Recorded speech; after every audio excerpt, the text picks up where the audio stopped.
আমরা 3 জায়গায় ভুল করেছি জীবনে। কয় জায়গায় ভুল করেছি? একটু মুখস্থ রাখেন, কাজে লাগবে। জীবনে 3টি জায়গায় মারাত্মক ভুল করেছি, যে ভুলের খেসারাত আমাদেরকে দিতে হবে যতদিন না আমরা এই ভুলকে সংশোধন করছি। 1 নম্বর ভুল করেছি, আমরা ইসলামকে মনে করেছি গতানুগতিকভাবে একটা ধর্ম, আর কোরআন শরীফকে মনে করেছি গতানুগতিকভাবে একখানা ধর্মীয় পুস্তক। আর মুহাম্মদ সাল্লাল্লাহু আলাইহি ওয়াসাল্লাম বলেন, সাল্লাল্লাহু আলাইহি ওয়াসাল্লাম, তাকে মনে করেছি শুধুমাত্র একজন ধর্মীয় নেতা। এই 3টি ভুল করেছি জীবনে, বড় ভুল। আপনারা কি আমার সাথে একমত? আলহামদুলিল্লাহ, তাহলেই ওয়াজ শুনে মজা আছে যদি একমত হন। আবার আমি এমন কোনো কথা যদি বলি যেটা কোরআন সুন্নাহ বিরোধী, তাহলে যে কোনো লোক লিখিত আকারে হোক, দাঁড়ায় হোক, প্রশ্ন করে আমার কাছ থেকে জেনে নিতে পারবেন যদি আমি ভুল করি। আমি ভুলের ঊর্ধ্বে নই। প্রথম ভুল করলাম, ইসলামকে মনে করেছি একটা ধর্ম, শুধুমাত্র ধর্ম। তো হিন্দু ধর্ম, খ্রিস্টান ধর্ম, ইহুদি, মজুসি, এই যে কত ধর্ম আছে, ওগুলো যেমন একটা ধর্ম, আমার ইসলাম কি সেই রকম ধর্ম না। ওদের ধর্ম কিছু পূজা পার্বণ, এই কিছু দেব দেবতা, দেব দেবী ইত্যাদির ঘটনাবলী এগুলি আছে, কিছু গল্প কাহিনী আছে।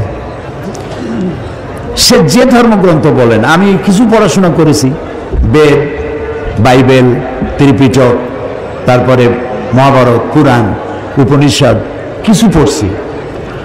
তো ওটা আমি এই বেদ, বাইবেল, সমস্ত ধর্মগ্রন্থকে আমরা শ্রদ্ধা করি। আমরা প্রত্যেকটা উপাসনালয়কে শ্রদ্ধা করি, সেটা মন্দির হোক, সেটা প্যাগোডা হোক, সেটা গির্জা হোক, সেটা গুরুদুয়ারা হোক, সমস্ত উপাসনালয়কে সম্মান করি, সমস্ত ধর্মীয় পুস্তককে সম্মান করি, সমস্ত জাতিকে সম্মান করি। আলহামদুলিল্লাহ, বলি আলহামদুলিল্লাহ। যেহেতু ইসলাম হচ্ছে মহাসাগর, উদার, মহাসাগরের মতো উদার, মহাকাশের মতো উদার। সুবহানাল্লাহ। পাগলেরা তারা বলে ইসলাম হলো মৌলবাদ, সাম্প্রদায়িক, হাবিজাবি, এইসব কথা বলে। এগুলো কি পাগল না মাথা গোল, আল্লাহ জানে। তো প্রথম কথা হচ্ছে যে ইসলাম গতানুগতিক কোনো ধর্মের নাম নয়, এটি একটি পূর্ণাঙ্গ জীবন ব্যবস্থা, কমপ্লিট কোড অফ লাইফ, পূর্ণাঙ্গ জীবন ব্যবস্থা। ইসলাম মানুষের জীবনের কোনো খণ্ডিত অংশকে শাসন করে না, নিয়ন্ত্রণ করে না, গোটা জিন্দেগিটাকেই নিয়ন্ত্রণ করে। সুবহানাল্লাহ। তাহলে আমি মুসলমান। একটা দৃষ্টান্ত দেই, গরু আছে না বগুড়ায়? গরুরে যদি না বাঁধেন তাহলে গরু তো চেনে না যে আপনার জমিন কোনটা আর অন্যের জমিন কোনটা। সে নিজেরটাও খাবে, মালিকেরটা, অন্যেরটাও খাবে, ঠিক না? বোঝে না বলেই তো আপনি দড়ি দিয়ে বাঁধেন। দড়ি দিয়ে বাঁধে থইলে সে তার নির্দিষ্ট এরিয়ার দড়ি যদ্দূর যাবে অদ্দূর খাবে, এর বাইরে যাবে না। আল্লাহ তাআলা গরুর থেকে মানুষকে সম্মান দিয়েছেন, মর্যাদা দিয়েছেন, সেই জন্য প্রকাশ্য কোনো দড়ি দিয়ে বাঁধেন নেই। আল্লাহ তাআলা একটা অদৃশ্য দড়ি দিয়ে বাঁধছেন, সেই দড়িটার নাম হলো ঈমান। সেই দড়িটার নাম কি? ঈমান। লা ইলাহা ইল্লাল্লাহু মুহাম্মাদুর রাসূলুল্লাহ। পড়েন লা ইলাহা ইল্লাল্লাহ, লা ইলাহা ইল্লাল্লাহ, লা ইলাহা ইল্লাল্লাহ, লা ইলাহা ইল্লাল্লাহ মুহাম্মাদুর রাসূলুল্লাহ। এ হলো কলেমার ঈমানের রশি। এটা একটা দড়ি, ঈমানের রশি। এই ঈমানের রশি কলেমা যে পড়লো আর বিশ্বাস করলো, তার গলায় আর হাতে আল্লাহ লাগাই দিলেন। লাগাই দিয়ে বললেন, এইটা হলো মদ, এইটা হলো জেনা, এইটা হলো সুদ, এটা হলো ঘুষ, এটা হলো আইল ঠেলা, এটা হলো ওজনে কম দেওয়া, ওইটা হলো খাদ্যে ভেজাল দেওয়া। তিলকা হুদুদুল্লাহ, এই হলো আল্লাহর বর্ডার। সুবহানাল্লাহ, সুবহানাল্লাহ। এই হচ্ছে আল্লাহর বর্ডার। ফালা তাকরাবুহা, খবরদার এই বর্ডার ক্রস করা তো দূরের কথা, এর বাইরেও যাইও না, এটার কাছেও যাইও না। সুবহানাল্লাহ, সুবহানাল্লাহ বলেন। তো ইমানের রশিদি আমাকে বাঁধা হয়েছে আর আমার জীবনটাকে নিয়ন্ত্রণ করেছে ইসলাম। আমি ইসলামের কোনো খণ্ডিত অংশকে মানতে পারি না। নামাজ, রোজা, হজ, যাকাত করব কোরআনের কথা মতো, আর বাকি জীবনের বিস্তীর্ণ অঙ্গন ছেড়ে দেব নফসের উপরে, অন্য কারো উপরে। এটা আর যাই হোক মুসলমান হইতে পারবে না। এটার নাম ইসলাম নয়। বুঝে আসছে কথা? তাহলে ইসলাম গতানুগতিকভাবে অন্যান্য ধর্মের মতো একটি ধর্ম নয়, এটি পূর্ণাঙ্গ জীবন ব্যবস্থা। গেল এক। 2 নম্বরে এই কোরআন, একে মনে করেছি ইবাদতের কিতাব। এখানে নামাজ আছে, রোজা আছে, হজ আছে, যাকাত আছে, এটা ইবাদতের কিতাব। আচ্ছা ভাই, আপনার কমন সেন্সকে জিজ্ঞেস করুন, আপনার সাধারণ জ্ঞানকে জিজ্ঞেস করুন। শুধু যদি নামাজ, রোজা, হজ, যাকাতের কথা হয় তাহলে তো এক পারা নাজিল করলেই হইতো। বলেন আপনারা? এক পারায় হইতো না? সেই তো বেশি, টু মাচ। নামাজ, রোজা, হজ, যাকাত। কিন্তু 30 পারা নাজিল হলো কোরআন শরীফ। যেখানে এক পারা নাজিল করলে হইতো সেখানে 30 পারা আল্লাহ নাজিল করলেন। তাহলে কোরআন শরীফটা আছে কি সেটা তো আমাকে বুঝতে হবে। এটা বেদ না, এটা বাইবেল না, এটা ত্রিপিটক না, এটা জিন্দাবিস্তা না, এটা কোরআন। এটা কি বলে? এটা হচ্ছে কোরআন। এর মধ্যে সব আছে যা অন্যদের কাছে নাই। অন্যরা, আমি আগেই বলেছি, আমি কিন্তু কোন ধর্মকে, কোন ধর্ম পুস্তককে কখনো খাটো চোখে দেখি না, জীবনেও দেখিনি, আজও দেখবো না, ভবিষ্যতেও দেখবো না। আমি তাদেরকে সম্মান করি। কিন্তু আপনারা পড়াশোনা করেন, আপনারা দেখেন বেদ সম্পর্কে কথা আছে যে ব্রাহ্মণরা ছাড়া বেদ যদি লোয়ার কাস্ট বর্ণশ্রেণীর হিন্দুরা যদি স্পর্শ করে 14 গোষ্ঠী নরকে যাবে। কিন্তু কোরআন শরীফ সম্পর্কে কি এই কথা আছে যে হুজুররা, মৌলানা আলমগীর সাহেব আর সভাপতি সাহেব, এই যে মৌলানা যারা আছে ওনারা ছাড়া সাধারণ মানুষের কোরআন ধরলে হাবিয়া দুজকে যাবে? আছে এরকম কথা? নাই। আল্লাহ তাআলা এটাকে বানাইছেন হুদান লিন্নাস, মানব গোষ্ঠীর জন্য হেদায়েতের কিতাব। সুবহানাল্লাহ। কাজে এটা, এর মধ্যে আল্লাহ সব বলেছেন। আমাদের কপাল খারাপ যার জন্য আমরা এটা পড়ি নেই। যদিও পড়েছি, শুদ্ধ হয়নি, অশুদ্ধ তেলাওয়াত করেছি, পড়তেও জানি না, তেলাওয়াত তো জানিই না, বোঝা তো দূরের কথা। এই যে হাজারো হাজার মানুষ এখানে, আমি যদি জিজ্ঞেস করি কোরআন কারীমকে বিশুদ্ধভাবে তেলাওয়াত করতে পারেন কয়জন, যদি হাত তুলতে বলি তাহলে হাত কি বেশি উঠবে না কম উঠবে? আচ্ছা, তারপরে যদি বলি বিশুদ্ধ তেলাওয়াত কিছু জানলেন, কোরআন শরীফ বোঝেন কয়জনে, সূরা ফাতিহা কয়জনে বোঝেন, সামি আল্লাহু লিমান হামিদার অর্থ কয়জনে জানেন, সূরা কাউসার, সূরা মাউন, সূরা ইখলাস, সূরা কাফিরুন, এই যে নামাজগুলো ছোট ছোট সূরা দিয়ে পড়েন, এই সূরা বোঝেন কয়জনে? যদি হাত উঁচু করতে বলি হাত কি বেশি উঠবে না কম উঠবে? আরো কম উঠবে। সেই জন্য আপনাদেরকে কষ্ট করে হাত উঠাইতে বললাম না, স্মরণ করবে আপনাদের। তাহলে কোরআন শরীফের সাথে আমাদের সম্পর্ক আসলে নাই, এটা ঠিক কিনা? বলেন ঠিক কিনা? কোরআন শরীফের সাথে সম্পর্ক হয় কখন? যখন আমাদের কেউ মারা যায়। মরে গেলে একটু কান খুলে শোনেন, মরলে পরে, আমি জানি না বগুড়ার অবস্থা কি, আমার পিরোজপুর, বরিশাল বিভিন্ন এলাকায় দেখছি মানুষ মরে গেলে তখন হেফজখানা থেকে কিছু হাফেজ, কিছু মৌলানা মৌলভী দাওয়াত দেয়, মরা লাশ সামনে নিয়ে ওইখানে বসে তেলাওয়াত করে। বগুড়ায় কি করে? হ্যাঁ, করে। আচ্ছা, এবার আপনি আপনার বিবেককে জিজ্ঞেস করুন, লোকটা তো মারা গেছে, লোকটা কি করছে? সে কি শুনতেছে? তো সে যখন শুনছে না তখন তার মরা মানুষটারে কোরআন শুনে লাভ কি? আহারে আহারে কপাল, আহারে কপাল। মরা মানুষকে কোরআন শোনায় লাভ নাই। আল্লাহর নবী বলেছেন, মুমূর্ষ ব্যক্তির কাছে বসে কেউ যদি সূরা ইয়াসিন তেলাওয়াত করে তাহলে আল্লাহ রাব্বুল আলামিন মুমূর্ষ ব্যক্তির মৃত্যুর আযাবকে কমাইয়া দিবে।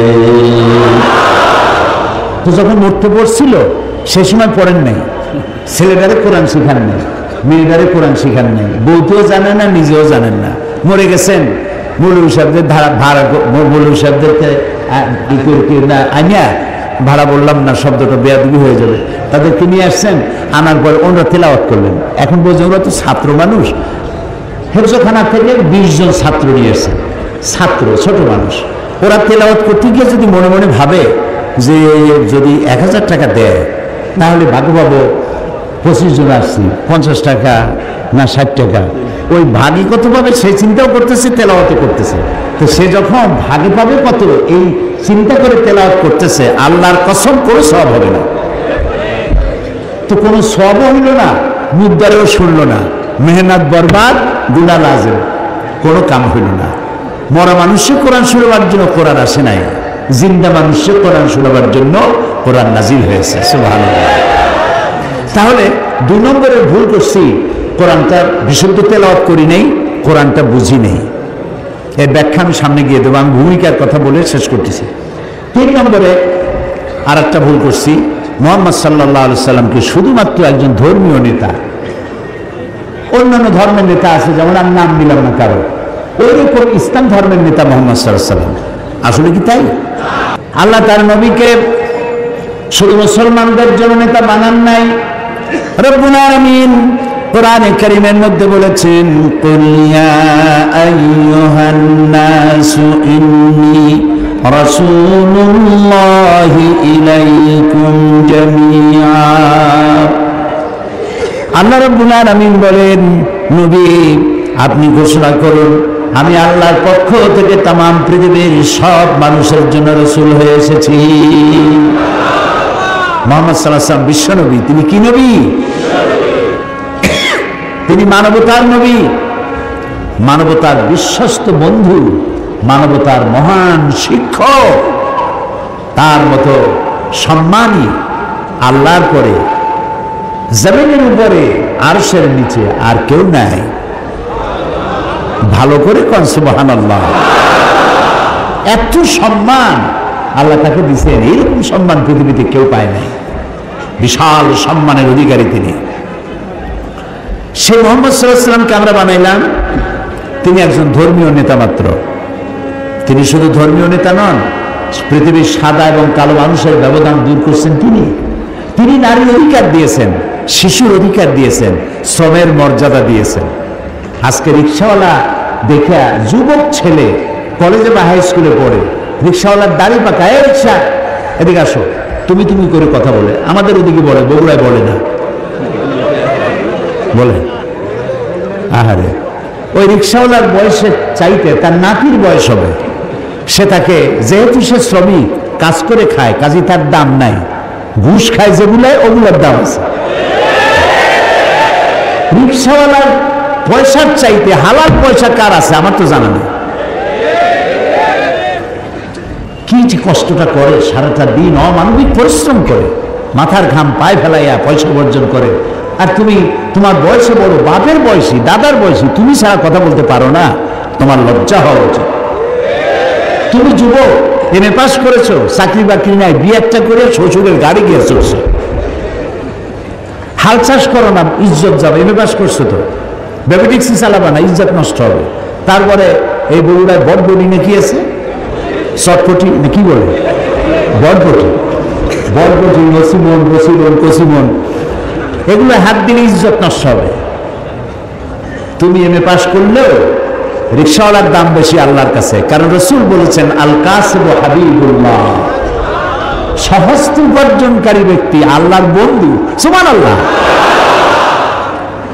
সুতরাং ইসলাম শ্রমের মর্যাদা দিয়েছে, শ্রমিককে উপর উঠায় দিয়েছে, সমস্ত মানবতার অধিকার দিয়েছে, সমস্ত ধর্মের অধিকার দিয়েছে। আল্লাহ তাআলা কোরআন শরীফে বলেছেন, অন্যের দেবদেবীকে গালি দিও না, কারো দেবতা দেবীকে গালি দিবা না, আল্লাহ নিষেধ করেছেন। কারো মন্দির, কারো প্যাগোডা, কারো গির্জা ভাঙবা না, আল্লাহ নিষেধ করেছেন। সুবহানাল্লাহ। এর চাইতে মানব অধিকার কোথায় পাবেন? ইসলাম যা বলেছে, না জানার কারণেই এক শ্রেণীর লোকেরা বোমা মারিয়া ইসলাম কায়েম করতে চায়। হে পাগলের চাইতেও ছাগল, এগুলো পাগলের চাইতেও ছাগল, অধম। আল্লাহ তাআলা তার রাসূলকে বলেছেন, ইন্নামা আনতা মুযাক্কির লাস্তা আলাইহিম বিমুসাইতির। হে রাসূল, আপনাকে পাঠাইছি উপদেশক করে, আপনাকে দারোগা করে পাঠাইলে লাঠি মেরে মানুষের হেদায়েত করবেন, কোনো প্রয়োজন নাই। ইন্নাকা লা তাহদি মান আহবাবতা, যারই খুশি আপনি তারে হেদায়েত করতে পারবেন না, হেদায়েতের মালিক জোরে বলেন আল্লাহ, বলেন আল্লাহ, আল্লাহ, আল্লাহ, তিনি হচ্ছেন একমাত্র মালিক হেদায়েতের। তো সেই জন্যে আমার ভূমিকা শেষ। তিনটা জায়গায় যে ভুল করছিলাম এই ভুলগুলি সংশোধন করতে চাই। কোরআনটারে বুঝতে হবে। এখানেও একটা সমস্যা আছে। এক শ্রেণীর লোকেরা বলে কি যে কোরআন আমরা বুঝবো না, কোরআন আলিমদের কাম, আমরা এটা বুঝবোই না। কোরআন ভুল যদি পড়ি আর ভুল অর্থ করি, জাহান্নাম ছাড়া কোনো রাস্তা নেই, এগুলো মৌলবীদের গাড়ি উঠে দাও, আসো আমরা হাদিস পড়ি। আচ্ছা ভাই, হাদিস হচ্ছে কোরআনের ব্যাখ্যা। হাদিস কোরআনের কি ব্যাখ্যা? হযরত আব্দুল্লাহ ইবনে মাসউদ রাদিয়াল্লাহু তাআলা আনহু তিনি বলেছেন, আমরা যখন কোনো হাদিস বলি তখন তোমরা ধরেই নেবা এটা আমরা কোরআনের ব্যাখ্যা করতেছি। সুবহানাল্লাহ। এই কোরআনে নামাজের কথা আছে, নামাজের কথা আছে, কিন্তু জোহর কয় রাকাত, আসর কয় রাকাত, মাগরিব কয় রাকাত, তা কি আছে? নাই। এই কোরআনে যাকাতের কথা আছে, কিন্তু সোনা কতটুকু হলে, রূপা কতটুকু হলে, দান কতটা হলে, গরু কতটা হলে দিতে হবে, তা কি আছে এখানে? এখানে হজের কথা আছে, কিন্তু কয়বার তওয়াফ করবেন, রমি হেজার কিভাবে করবেন, সাফা মারোয় গিয়ে কি করবেন, উকুফে আরাফা কিভাবে করবেন, তা কি আছে কোরআন শরীফে? নাই। কাজী ব্যাখ্যায় আপনি কখন যাবেন? যখন আসলটা পড়বেন।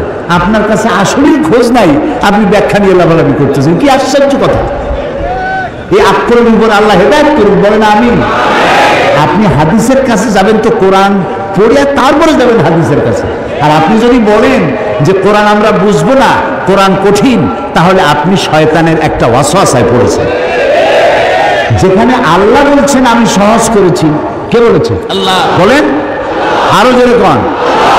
আল্লাহ রাব্বুল আলামিন সূরা কামারের ভিতরে একই কথা 4 বার উচ্চারণ করেছেন। আল্লাহ রাব্বুল আলামিন বলেছেন, ওয়ালাকাদ ইয়াসসারনাল কুরআনা লিযিকরি ফাহাল মিন মুদ্দাকির। আমি আল্লাহ রাব্বুল আলামিন অবশ্যই কোরআনকে বোঝার জন্য আমি আল্লাহ সহজ করে দিয়েছি। আছে কি কেউ এর থেকে উপদেশ গ্রহণ করার? আল্লাহ বলছেন আমি করছি সহজ, আর আমরা কপাল পোড়া, আমরা বলছি কোরআন খুব কঠিন, বুঝবো না, চলো যে আমরা হাদিস পড়ি। আশ্চর্য কথা। এই জন্য কোরআন শরীফ পড়ার সময় বিসমিল্লাহ পড়া বাধ্যতামূলক নয়। কোরআন শরীফ পড়ার সময় বিসমিল্লাহ পড়া বাধ্যতামূলক নয়, কিন্তু আউযু বিল্লাহি মিনাশ শাইতানির রাজিম পড়া বাধ্যতামূলক। ওয়াইজা ক্বারাআতাল কুরআনা ফাস্তাইজ বিল্লাহি মিনাশ শাইতানির রাজিম। যদিও প্রত্যেকটা সূরা শুরু হয়েছে বিসমিল্লাহ দিয়ে।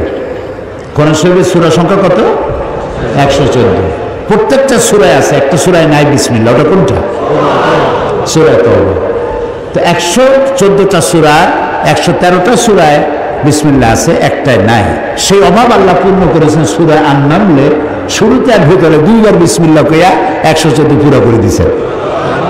তো বিসমিল্লাহ পড়া বাধ্যতামূলক নয়, কিন্তু আল্লাহ তাআলা বলছেন ওয়াইজা ক্বারাআতাল কুরআনা, যখন তোমরা কোরআন শরীফ পড়বে, ফাস্তাইজ বিল্লাহ। ফাস্তাইজ আমরের সিগা, হুকুম, আল্লাহ অর্ডার করছেন, শয়তানের ওয়াসওয়াসা থেকে পানা চেয়ে নাও। আপনি যদি আউযু বিল্লাহ ছাড়া কোরআন পড়েন, ওয়াজিব তরকের গুনাহ হবে।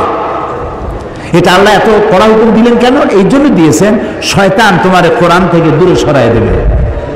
শয়তান তোমার কোরআন বুঝতে দেবে না, এই জন্য তো মানুষ কোরআন বোঝে না। শয়তানে কয় যে এ কোরআন বুঝবা না। কে কয়? শয়তানে কয় কোরআন বুঝবা না। সেই জন্য কোরআনে চুমা দেয়, মাথায় লাগায়, বুকে লাগায়। আচ্ছা, কোরআন বুকে লাগানো চুমা দেওয়া মোটেই নিষেধ নাই। আমি কোরআনে চুমা দেবো না, তুই দেবো কিসে? কোরআনেই চুমা দেবো, এটা মাথায় রাখবো, বুকে লাগাবো, কিন্তু চুমা দেওয়াই কি সব না।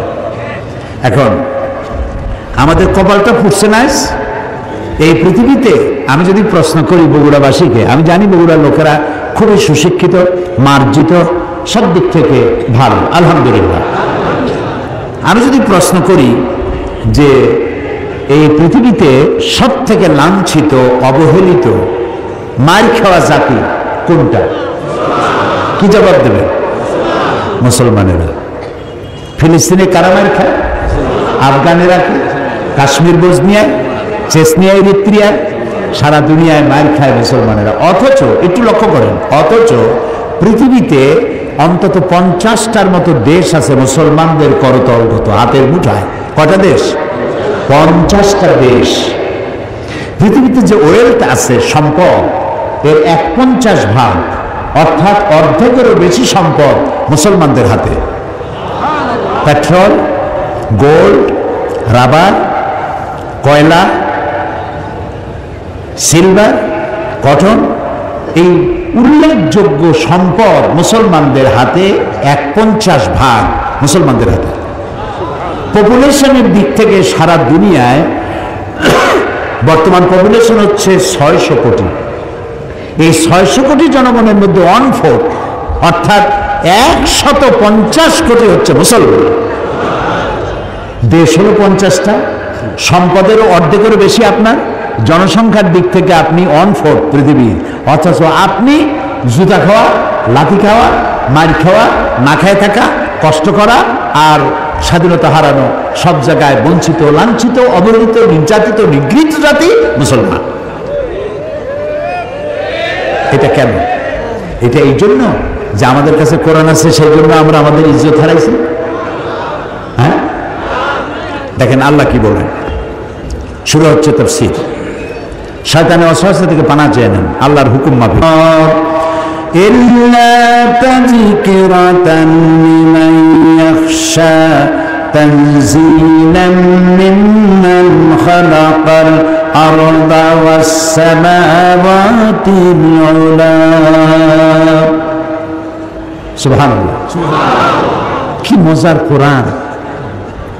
আহারে জাতি, যে জাতির আল্লাহ বানালেন শ্রেষ্ঠ জাতি, সেই জাতি আজ নিকৃষ্ট জাতিতে পরিণত হয়ে গেছে। আল্লাহ তাআলা বলছেন, তাহা, হে নবী,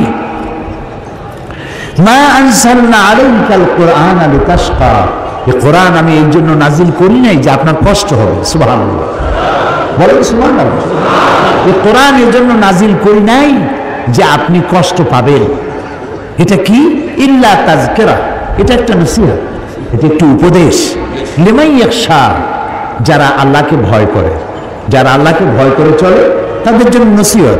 আর এই নসিহত যারা মানবে তাদের কপাল খুলে যাবে। তো কপাল যদি আজ আমার পুড়ে থাকে, তাহলে কোরআন ছেড়েছি তাই কপাল পুড়েছে। এই পোড়া কপাল কি জোড়া লাগাতে চান? পোড়া কপাল জোড়া লাগাতে চান? কারা কারা চান দেখি তো পোড়া কপাল জোড়া লাগাইতে চান? আলহামদুলিল্লাহ, আলহামদুলিল্লাহ, হাত নামান। আলহামদুলিল্লাহ। আমরা আমাদের পোড়া কপাল যদি জোড়া লাগাতে চাই, তাহলে সুপার গ্লু মাখলেই হবে নাকি? সুপার গ্লুতে কাজ হবে না। আল্লাহ রাব্বুল আলামিন বলেছেন,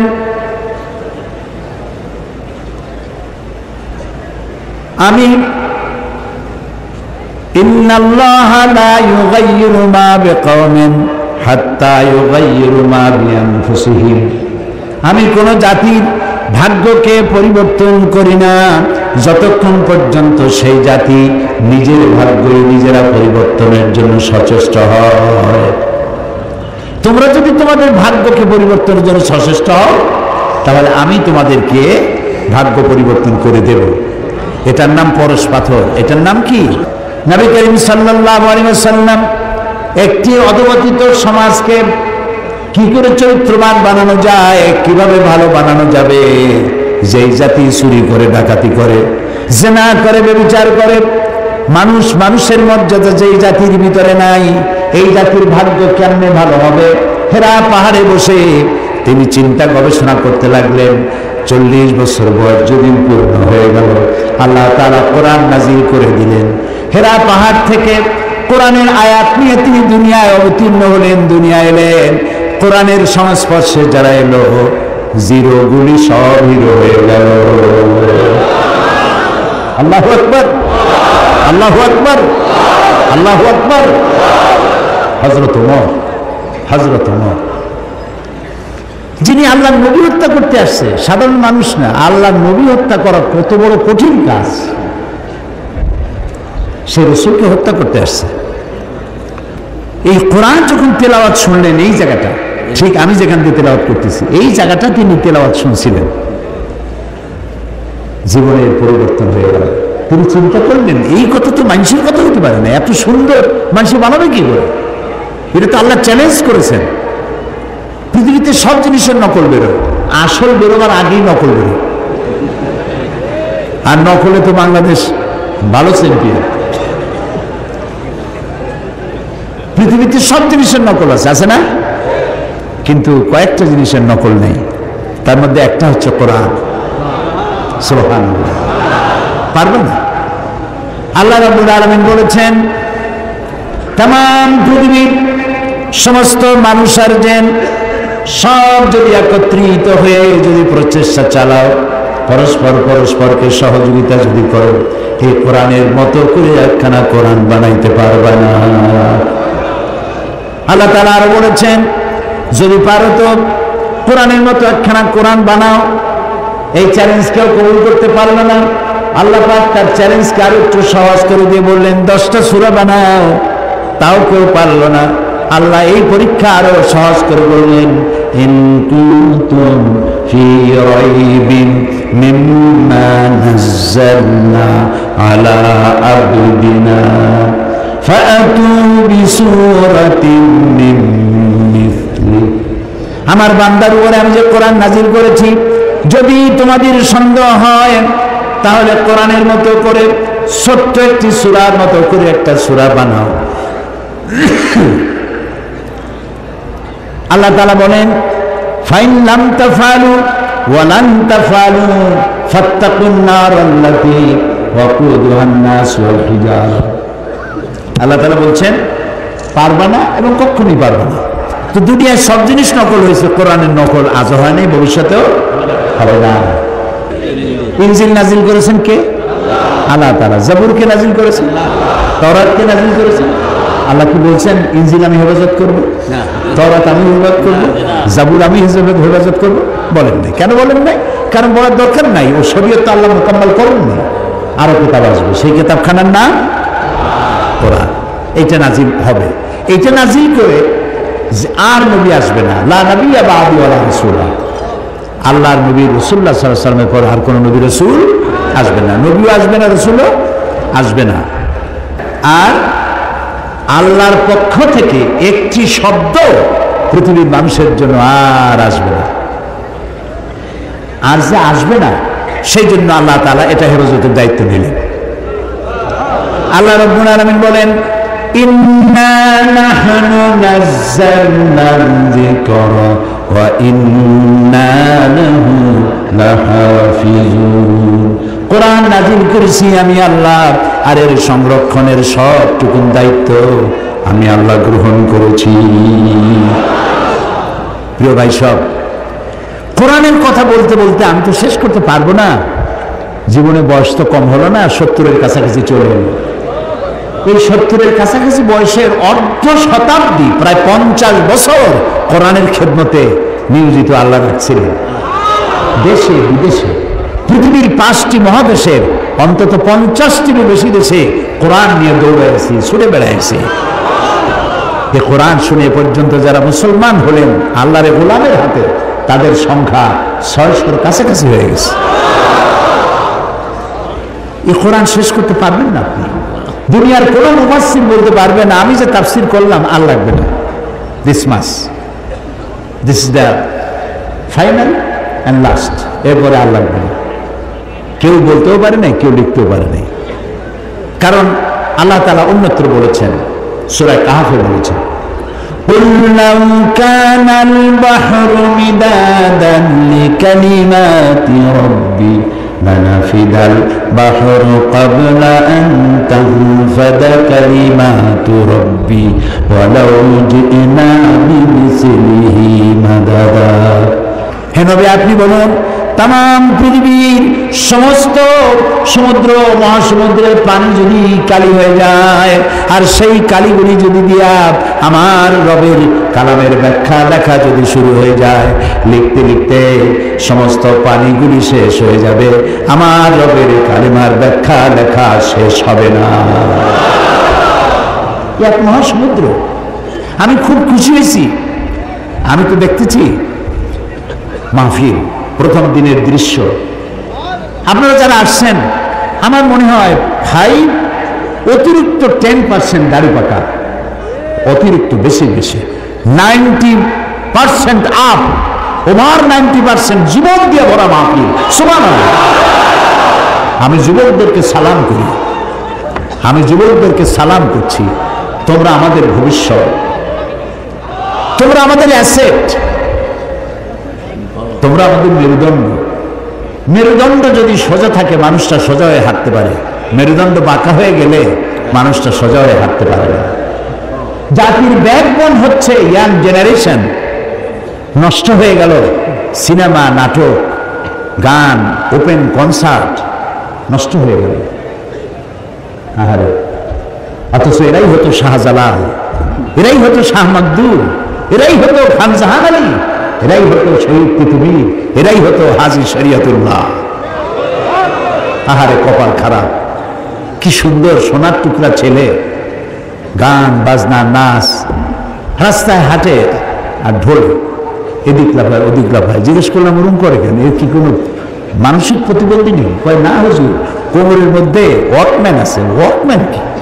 ওর মধ্যে গান বাজে আর কানের মধ্যে ঢুকানো আছে, রাস্তায় গানের তালে তালে হাঁটে। রিক্সার তলে পড়ে না ট্যাক্সির তলে পড়ে, দিশা নেই, খালি শুনতেছে। ওই যুবকের দোষ না তো? ওই যুবকের যদি দোষ থাকবে তাহলে সিনেমায় ঠিয়া ও তাফসীরের মাহফিলে আসছে কেন? ও তাফসীরের মাহফিলে আসছে যুবকের গায়ে মুসলমান মায়ের রক্ত, ওর গায়ে মুসলমান পিতার রক্ত। ও তাফসীর ছাড়া যাবে তো? সুবহানাল্লাহ। যেখানেই থাকুক ঘরের ছেলে ঘরে ফিরে এসেছে। আলহামদুলিল্লাহ, আলহামদুলিল্লাহ, সবাই বলেন আলহামদুলিল্লাহ।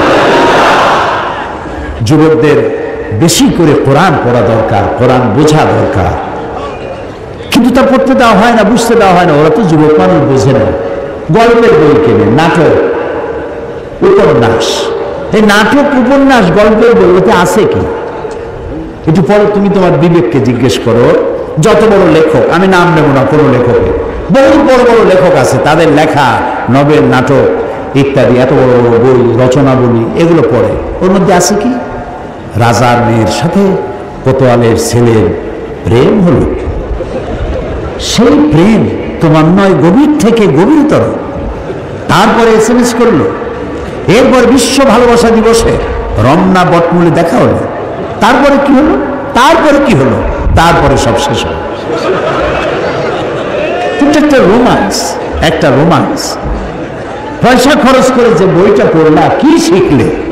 250-300 টাকা দিয়ে প্রিয় লেখকের লেখা বই কিনছো। আহারে, কিচ্ছু পাও নাই, কিচ্ছু নাই। 0 + 0 + 0 + 0 ফ্রম বগুড়া টু গাবতলী, কিছু নেই। আর কোরআন শরীফ পড়ো, প্রত্যেকটা লাইন তোমাকে সোনার টুকরা বানায় দেবে। আহারে কোরআন শরীফ। হযরত ওমর বলেন, জাহালাতের সময় আল্লাহর নবীকে লাঞ্ছিত করার জন্য আমি হারাম শরীফে প্রবেশ করলাম। আমি দেখতে পেলাম তিনি নামাজ পড়ছেন। মনে মনে ভাবলাম নামাজের সময় কিছু করবো না, নামাজটা শেষ হয়ে যায়।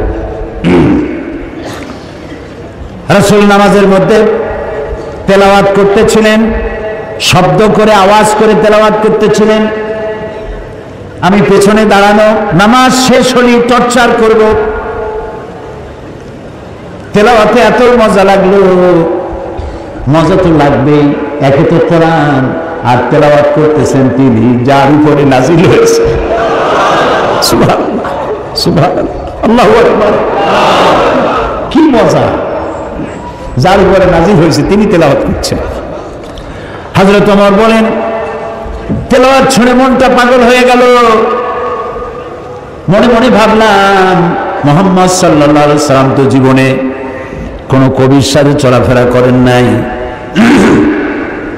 নিশ্চয়ই কোনো জিন তাকে রাতের বেলায় কোনো জিন তাকে শিখাই দিয়েছে, নইলে মিলায় মিলায় কিভাবে বলে, এটা বোধহয় কোনো জিনের কথা হবে।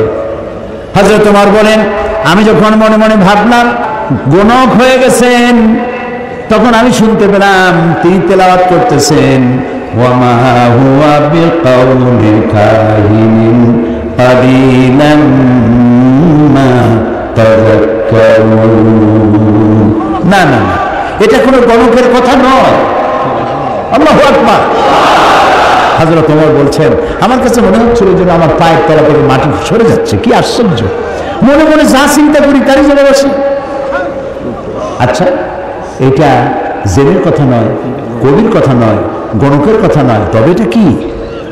যেই না মনে আমার প্রশ্ন উদয় হলো, তবে এটা কি?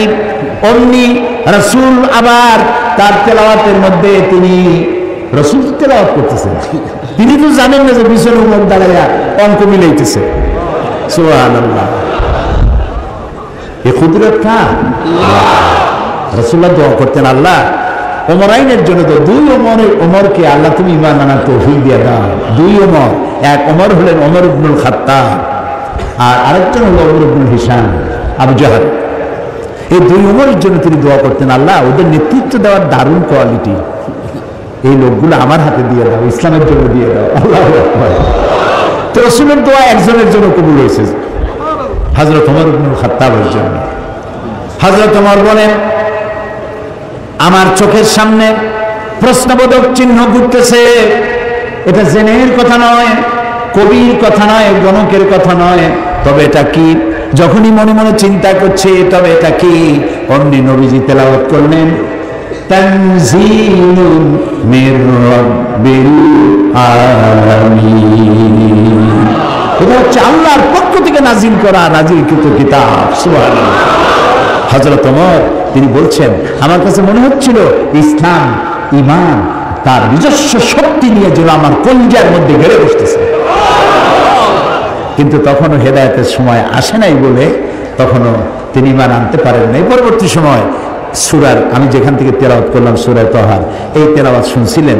আর তারপরে তিনি যে তরবারি দিয়ে রাসূলকে হত্যা করতে গিয়েছিলেন, এগুলো আপনাদের জানা আছে, সেদিকে যেতে চাই না। তরবারি ভালাই দিয়া লা ইলাহা ইল্লাল্লাহু মুহাম্মাদুর রাসূলুল্লাহ, ঈমান নসিব হয়ে গেল।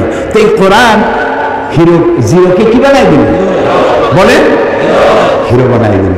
আর কোরআনের সাথে যারাই বেয়াদবি অতীতে করেছে, বর্তমানে করে, ভবিষ্যতে করবে, সে যত বড় হিরো হোক, আল্লাহ তারে জিরো বানাই দিল। ও বগুড়ার যুবকেরা, বগুড়ার যুবকেরা, তোমরা কি জিরো হতে চাও না হিরো হতে চাও? যুবকদের উচ্চ কণ্ঠে শুনতে চাই, তোমরা কি হতে চাও? তোমাদেরকে হিরো বানাবে এই কোরআন। সুবহানাল্লাহ। এই কোরআন একখান কিতাব, বিশাল বিপ্লব করেছে, রিভলিউশন, ইনকিলাব করেছে একখানা কিতাব। যারা চুরি করতো, ডাকাতি করতো, যৌন চাহিদা মেটাবার জন্য একটা মেয়ে লোক দরকার, সে মেয়ে লোকটা কার বউ, কার মা, কার মেয়ে দেখার কোনো চিন্তাই করতো না, তারা সে কামটা করতো। মানুষকে কেন হত্যা করব না, অমুকের সম্পদ কেন লুট করব না, এর কোনো যুক্তিসঙ্গত কারণ তাদের মাথায় ঢুকতো না। এইরকম একটা জাতি চুরি করতো, ডাকাতি করতো, মরুভূমির মধ্যে উট চড়াইতো। এই কোরআন মরুভূমির রাখালদেরকে দিগ্বিজয়ী সেনাপতি বানায় দিল। এই কোরআন মরুভূমির উটের রাখালদেরকে, ভেড়া দুম্বার রাখালদেরকে ন্যায় বিচারক বাদশা বানায় দিল, বিচারপতি বানায় দিল। আস্থা দুনিয়া, অর্ধেকটা পৃথিবী মুসলমানদের পায়ের তলায় এনে দিল। সুবহানাল্লাহ। এই সেই কোরআন, যে কোরআনকে তোমরা ছেড়েছো, যে কোরআনকে আমরা ছেড়েছি, কোরআন বুঝতে চেষ্টা করি নেই। এই কোরআনের নাম কোরআন, এটার নাম কি? এটার নাম কোরআন, এটার নাম হুদা, এটার নাম শিফা, এটার নাম জিক্র, এটার নাম নূর, এটার নাম তানজিল, এর নাম কিতাব। এই নামগুলি কি আমার বাপের বানানো? আমার বানানো? এই নামগুলি কার? আল্লাহ তাআলা। ওয়াল্লাহি আমি আপনাদেরকে আমার বাপের গল্প শুনাইতে আসিনি, আজে বাজে গাঁজাখুরি কিস্সা কাহিনী শুনাইতে আসিনি। কোরআনের ওয়াজ করে তো কুল পাইনি। এক শ্রেণীর লোক আছে যারা ওয়াজ করতে আসা আজে বাজে গল্প কিস্সা কাহিনী বলে মানুষ কান্দাই টান্দাইয়া তারপরে সর্বনাশ করে থুয়ে গেল। অনেক রাত শুনলো ওয়াজ, বাড়ি যখন যায় লোকেরা জিজ্ঞেস করে এত রাত কোথায় ছিলাম? কোন জায়গায় গেছিলাম? কেন? ওয়াজ শুনতে গেছিলাম। কি ওয়াজ? সাংঘাতিক ওয়াজ। কে ওয়াজ করলো? ও সাংঘাতিক বক্তা। তাছাড়া ভাই সবই যখন সাংঘাতিক, কি শুনলো তার দু একটা মানুষ শোনাও না, কই এত সময় শুনছি তার একটা কথাও যদি আমার মনে থাকে। এগুলোর তো কোনো দাম নেই। ওয়াজ হচ্ছে, যুবকরা আসে না কেন? তাফসীর শুনতে আসে। সাধারণ ওয়াজ মাহফিলে, মিলাদ মাহফিল যারা করে যাইতে চায় না, কারণ ওখানে নাই কিছু সারবত্তা, একদিন নবী মুস্তাফায় রাস্তা দিয়ে হাইটে যায়, হরিণ একটা বাধা ছিল গাছেরই তলায়, সাল্লাল্লাহু আলা মুহাম্মদ। আচ্ছা, কোথায় পাইছেন? আছে কোথাও নবীর জীবনে এরকম ঘটনা কোথাও হয়েছে? নবীর নামে, রসুলের নামে আন্দাজে বানাইয়া কান্দার ভান করে মানুষ কান্দাইয়া তারপরে সর্বনাশ করে দিয়ে গেল। আর ইয়াং জেনারেশন যারা বিজ্ঞান পড়ে, যারা ইতিহাস পড়ে, ভূগোল পড়ে, যারা ইন্টারনেট দেখে, ওয়েবসাইট দেখে, কম্পিউটার ব্রাউজিং জানে, তারা কম্পিউটার, ইন্টারনেট, ইমেল, ওয়েবসাইট, এই জগতের মানুষ তারা যখন এইসব কেসা কাহিনী শুনে তো কয় যে এ তো আদম আলাইহিস সালামের যুগের কথা কয়, এগুলি শুনে আমাদের লাভ নেই।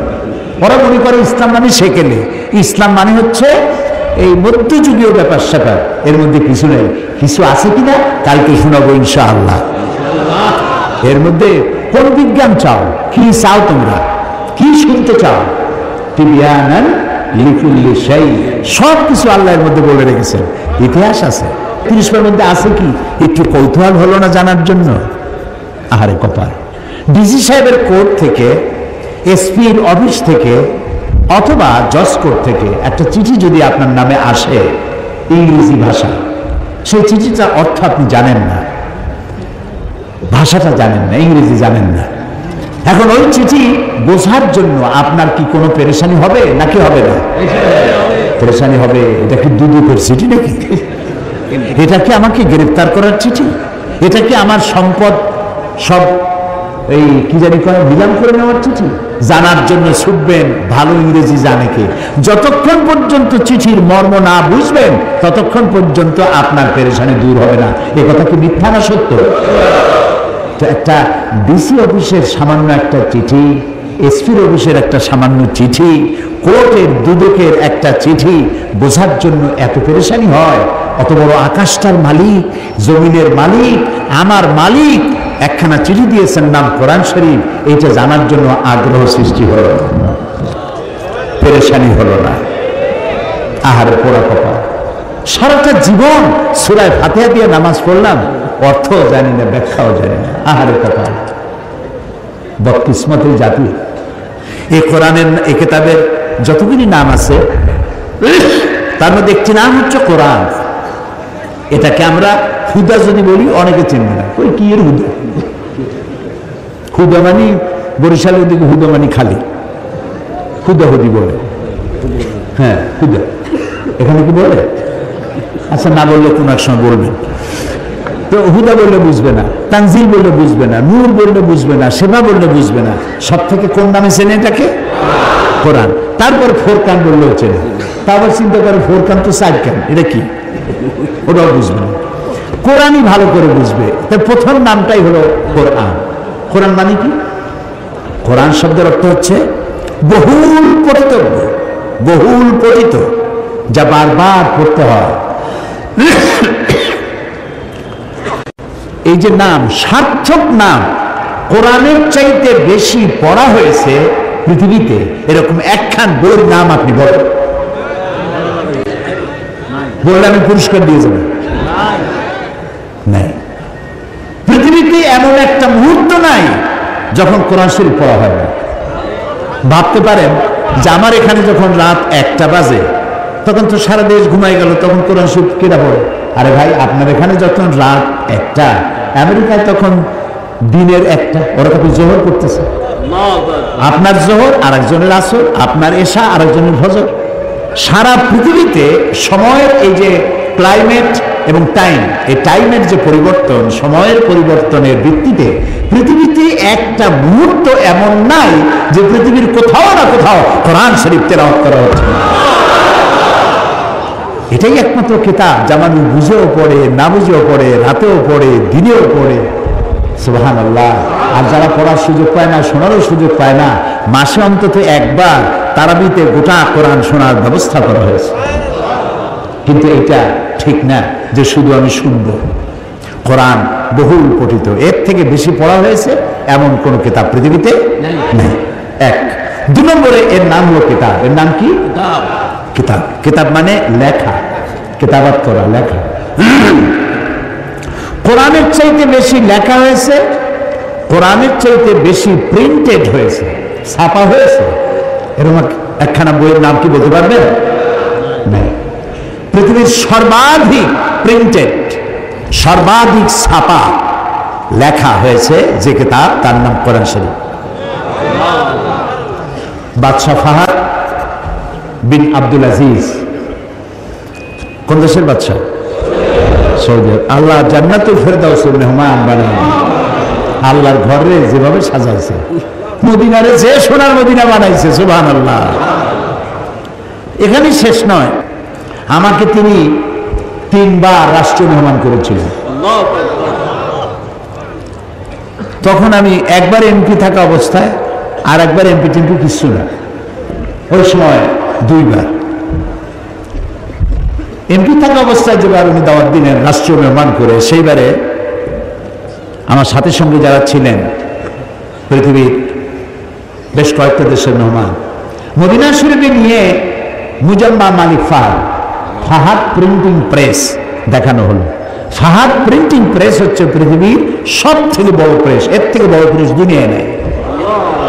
সেই প্রেস দেখাতে নিয়ে গেল আমাদেরকে, দেখলাম এরকমের সাদা কাগজ, মেশিনের মধ্য থেকে সাদা কাগজ বেরোচ্ছে, আর এক মেশিনে ঢুকতেছে প্রিন্ট হচ্ছে, আর এক মেশিনে ঢুকতেছে কাট হচ্ছে, কাটিং হচ্ছে, আর এক জায়গায় বাইন্ডিং হচ্ছে, আর একদিকে বক্সের মধ্যে যাচ্ছে, বাইন্ডিং হলো, বক্সে ঢুকলো, ট্রাকে উঠলো, প্লেনে উঠলো, সারা দুনিয়া চলে গেল।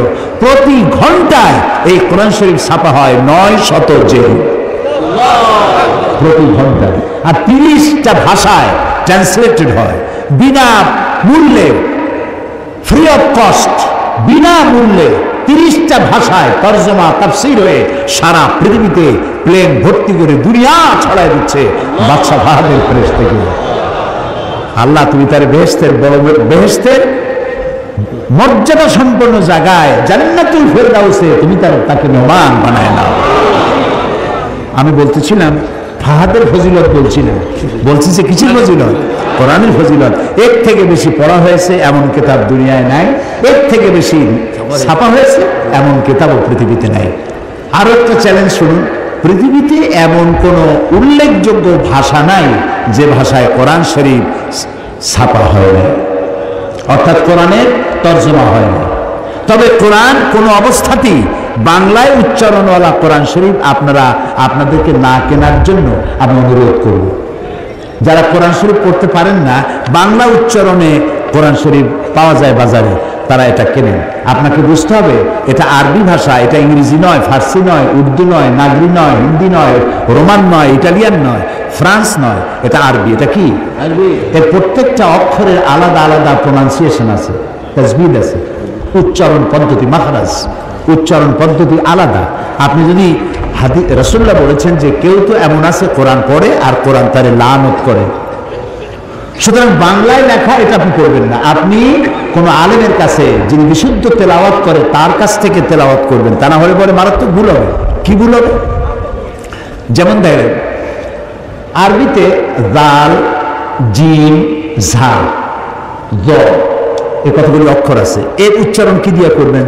বর্গ জ দিয়ে করবেন, অন্তর জ দিয়ে করবেন, আর তো না, শেষ। কিন্তু উচ্চারণ সঠিক হবে না। তোয়া, জোয়া, আইন, অফ, এর উচ্চারণ আপনি কিভাবে করবেন? ছোট কাপের উচ্চারণ না হয় একটা ক দিলেন, বড় কাপের উচ্চারণ যদি 50টা ক এক জায়গায় লাগান, তা আপনি কক কক করতে করতে তো মুরগির মতো খালি থাকবে, উচ্চারণ তো হবে না। কুল মানে হচ্ছে বলো, আর কুল মানে খাও। তো কুল হুয়াল্লাহু আহাদ, বলো হে নবী আল্লাহ এক। এখন আপনি যদি বলেন কুল হুয়াল্লাহু আহাদ, তাহলে অর্থ হবে খাও আল্লাহ এক। বলেন নাউযুবিল্লাহ। ইযা জা নাসরুল্লাহি ওয়াল ফাতহু, ইযা জা নাসরুল্লাহ, সদের উচ্চারণ আলাদা। আপনি যদি সদের উচ্চারণ জানেন না, আপনি বললেন ইযা জা নাসরুল্লাহি ওয়াল ফাতহু, তাহলে নুন সিন রা হলো, অর্থ দাঁড়ালো কি? ইযা জা নাসরুল্লাহি ওয়াল ফাতহু অর্থ হলো যখন আল্লাহর পক্ষ থেকে সাহায্য আসবে। আর ইযা জা নাসরুল্লাহি ওয়াল ফাতহু যদি বলে, তার অর্থ দাঁড়াবে আল্লাহর পক্ষ থেকে যখন শকুন আসবে। দেখছেন কত পরিবর্তন হয়ে গেল। এই জন্য কোরআনকে আপনাকে প্রথমে শিখতে হবে, কোরআনকে বুঝতে হবে। আল্লাহ নবী বলেছেন, এই কোরআনকে আমি যখন জিন সম্প্রদায়ের সামনে আমি যখন কোরআনে কারীমকে তেলাওয়াত করেছি, ফাকালু ইন্না সামি'না কুরআনান আজাবা, জিন সম্প্রদায়ের সামনে আমি যখন তেলাওয়াত করেছি, আমার মুখে তেলাওয়াত শুনে তারা বলেছে আমরা এক আজব ধরনের আশ্চর্য ধরনের কিতাব শুনেছি। ইয়াহদি ইলা রুশদি ফামান্না বিহি, এ কোরআন যে শুনে কোরআন থেকে হেদায়েতের রাস্তা দেখায়, আমরা কোরআন শুনলাম আর ঈমান আনলাম। নবীজি বললেন, জেনেরা আমার মুখে তেলাওয়াত শুনে তারা পড়ে নিল লা ইলাহা ইল্লাল্লাহু মুহাম্মাদুর রাসূলুল্লাহ, তারা কালেমা পড়ে মুসলমান হয়ে গেল। কোরআন এসেছিল আমাদের কপাল খোলার জন্য, আমাদের কষ্ট দূর করার জন্য, কিন্তু কষ্ট ক্রমান্বয়ে আমাদের বাড়তেছে, ঠিক না? ওষুধ খাই, ডাক্তার ডায়াগনোসিস ঠিকই করেছেন, ডাক্তার প্রেসক্রাইবও করেছেন ঠিক, কিন্তু আমি ওষুধ কিনে খাইলাম, আমার রোগ ভালো হলো না, দোষটা কার? নিশ্চয়ই আমি ওষুধও খাচ্ছি, কুপথ্যও খাচ্ছি, আর খাবার নিয়ম কানুন মেনে চলছি না। ডাক্তার যা নিষেধ করেছেন সেগুলোও খাই, ওষুধও খাই, রোগ কি ভালো হবে? বলেন, রোগ ভালো হবে? হতে পারে না। কোরআন আমার কাছে আছে, আল্লাহ বলছেন কষ্ট দূর করার জন্য কোরআন দিছি, কিন্তু আমি কষ্টের জ্বালায় অস্থির। তার অর্থ দাঁড়ালো এই, কোরআন ঠিকই আছে কোরআনের জায়গায়, আমি কোরআন বুঝি নাই এবং কোরআনকে যথাযোগ্য মর্যাদা আমি দেই নাই। আল্লাহর নবী বলেন, ইন্নাল্লাযী লাইসা ফী জাওফিহি শাইউম মিনাল কুরআনি কাল বাইতিল খারিব, আল্লাহর নবী বলেন যেই দেহের ভিতরে কোরআন নাই, ওই দেহটা একটা ছাড়া বাড়ির মতো, ফেলে দেওয়া বাড়ির মতো। ফেলে দেওয়া বাড়িতে কি বলে? যে বাড়িতে মানুষজন থাকে না, বউরা কি বলে? বিরান বাড়ি। বিরান, বিরান উর্দু শব্দ। হ্যাঁ, বসে অপযোগী না, অনুপযোগী না, মানে মানুষ মানুষ নেই, শুধু একটা বাড়ি আছে কিন্তু বাড়িতে লোক নেই জন্য। আচ্ছা, রাসূলুল্লাহ কি বলছেন একটু লক্ষ্য করেন। রাসূল বলছেন যে দেহের মধ্যে, যে সিনার মধ্যে কোরআন নাই, ওইটা একটা বিরান বাড়ির মতো। বিরান বাড়িতে মানুষ না থাকলে কি থাকে? না না, ভূত থাকে না। ভূত বলে কিছু নাই, ভয় পাবেন না খালি কিনা। আপনারা কি ভূতকে ভয় পান? ভূত বলে কিছু নাই দুনিয়া, বিশ্বাস করে ভূত নাই। যে বাড়িতে মানুষ নাই সেখানে জিন থাকে, শয়তান থাকে, আর থাকে সাপ, বিচ্ছু, তেলাপোকা, উইপোকা, বিজাবি, ইঁদুর, বাঁদর, এইসব থাকে। এখন রাসূলের কথা শোনেন, যেই দেহের ভিতরে কোরআন নাই সেটা হলো ওই বিরান বাড়ির মতো। বিরান বাড়িতে যা থাকে, যে দেহে কোরআন নাই সেখানে তাই থাকে। এর ব্যাখ্যা যদি দিতে যায় তাহলে অনেক কথা আসবে, ব্যাখ্যা কম দেই, বোঝেন বেশি, তাহলে কাজে লাগবে। ছেলেটারে এখন কিন্তু ছেলেপেলেরা কোরআন শরীফ পড়ার সময় পায় না। এই যে দাড়ি পাকা যত লোক আছে, আমার মতো দাড়ি পাকা লোক যারা আছে, আপনারা বলেন, আপনাদের ছোটবেলায় এমন কোন মুসলমানের বাড়ি কি ছিল যেখানে ফজরের পরে কোরআনের তেলাওয়াত শোনা যায় নাই? এমন কোন বাড়ি নেই। প্রত্যেক বাড়িতে কোরআন তেলাওয়াত হতো ফজরের পরে, সুবহানাল্লাহ বলেন। এখন কি আপনি 100 বাড়ি পাবেন যেখান থেকে সকালবেলায় কোরআনের আওয়াজ আসবে? নাই। কোরআনের আওয়াজ পাবেন কি করে? রাত 12টা, 1টা, 2টা পর্যন্ত ডিশের ঠেলায় অস্থির, কত রকমের ছবি, নানান ধরনের। এই ছবিগুলো দেখতে দেখতে রাত 2:30, 3টা হয়ে গেল। এরপরে ফজরের নামাজ নাই, ফজরে ঘুম উঠল গিয়ে বেলা 9টার সময়। আর ওই যে বাচ্চা ছেলেটা কি বুদ্ধি করেছে, কারাই বুদ্ধি দিছে আল্লাহই জানে। কিন্ডারগার্টেন স্কুল যত আছে, নার্সারি গ্রুপের ছেলে, প্লে গ্রুপের ছেলে, সব বাচ্চাগুলার ক্লাস হলো 7টার সময়। মা তারে উঠায়, বাচ্চা কান্দে, উঠতে চায় না, জোর করে পাঠায় দেয়, ব্যাগ একটা ঘাড়ি ঝুলাই দেয়। বাচ্চার গায়ে ওজন যত, তার থেকে বইয়ের ওজন বেশি। চলে গেল স্কুলে, কানতে কানতে গেছে, ঘুম নষ্ট হয়েছে। বড় ছেলেদের ক্লাস শুরু হয় 11টায়, আর ছোট বাচ্চাদের ক্লাস শুরু হয় 7টায়। আমি জানি না এটা কি চিন্তা করে তারা করছে, তবে বুঝতে পারি কোরআন শিক্ষার পথ নাই, কোরআন শিক্ষার পথ নাই। এরপরে বলা হচ্ছে এখন নতুন করে বলা হচ্ছে যে ক্লাস 8 পর্যন্ত ধর্ম শিক্ষা এটা অপশনাল, ঐচ্ছিক। আমি বলতে চাই, হিন্দু হন, খ্রিস্টান হন, বৌদ্ধ হন, মুসলমান হন, ধর্মীয় শিক্ষা বাচ্চা অবস্থা থেকে বাধ্যতামূলক করুন। ক্লাস 8 পড়বে যে বাচ্চা, তার বয়স কত বলেন? আমরা ছিল 12, 13, 14 বছরের ছেলে 14 বছর বয়স পর্যন্ত আলিফ জাওরা বাজা বারবা পড়ে নাই, লা ইলাহা ইল্লাল্লাহ পড়ে নাই, নবীও ছিলেন না, সাহাবীও ছিলেন না। 8 বছর ক্লাস 8-এ 12-14 বছরের সময় আপনি তাকে কায়দা দেবেন, নাম পড়া দেবেন, সে পড়বে না, বেকায়দা হয়ে যাবে, ওই কায়দার কাম করবে না। তখন তার কোনো গরজ হবে না আলিফ জাওরা বাজা বারবা পড়ার। আহারে, তা আপনার কলিজার টুকরা সন্তান কোরআন থেকে বঞ্চিত, আপনার মেয়ে কোরআন থেকে বঞ্চিত, আপনার বাচ্চা কোরআন থেকে বঞ্চিত, আপনি নিজেও বঞ্চিত। শুধু একটা মাস আমরা বেছে নিয়েছি। আমার এই কথা বলতে গিয়ে আমার হৃদয়ে রক্তক্ষরণ হচ্ছে। আমরা একটা মাস বেছে নিয়েছি, রমজানের মাস কোরআন পড়ি, জুলে জুলে কোরআন পড়ি, সকলে কোরআন শরীফ পড়ে, আর রোজার পরে বন্ধু বান্ধব নিয়ে বসে, ভাই আমার পুত্রবধূ 7 খতম, আমার মেয়ে 9 খতম, আমার স্ত্রী 13 খতম, আর আমি এমনিতেই খতম। আচ্ছা, কোরআন শরীফ কি খতম করার জন্য আসছে? একটা হাদিস আমার দেখান, একটা হাদিস শোনান, একটা হাদিস শোনান। কোরআন শরীফ খতম করার জন্য নাজিল হয়েছে? কোরআন শরীফ বোঝার জন্য নাজিল হয়েছে। সুবহানাল্লাহ। এই জন্য কোন কোন সাহাবীর এক একটা সূরা শেষ করতে 6 মাস 1 বছর লেগে যেত। এটা কি এই জন্য যে তারা কোরআন জানতেন না, আরবি জানতেন না? এটা এই জন্য ছিল 1 লাইন পড়েছেন, 2 লাইন পড়েছেন, বুঝেছেন, বাস্তব জীবনে ইমপ্লিমেন্ট করেছেন, বাস্তব জীবনে কাজে লাগাইছেন, আবার পড়েছেন, আবার বুঝেছেন, আবার আমল করেছেন। গোটা কোরআন এভাবে আমল করার পরে এই সাহাবীরা যখন বেচা কেনা করতেন, ব্যবসা বাণিজ্য করতেন, জমি জমা চাষাবাদ করতেন, বিয়ে শাদী করতেন, রাজনীতি অর্থনীতি করতেন, সমাজ চালাতেন, আর রাস্তা দিয়ে হাঁটতেন, তখন মানুষ দেখে বুঝতে পারত যেন জীবন্ত কোরআন শরীফ চলাফেরা করছে, কোরআন জীবিত হয়ে হাঁটতেছে।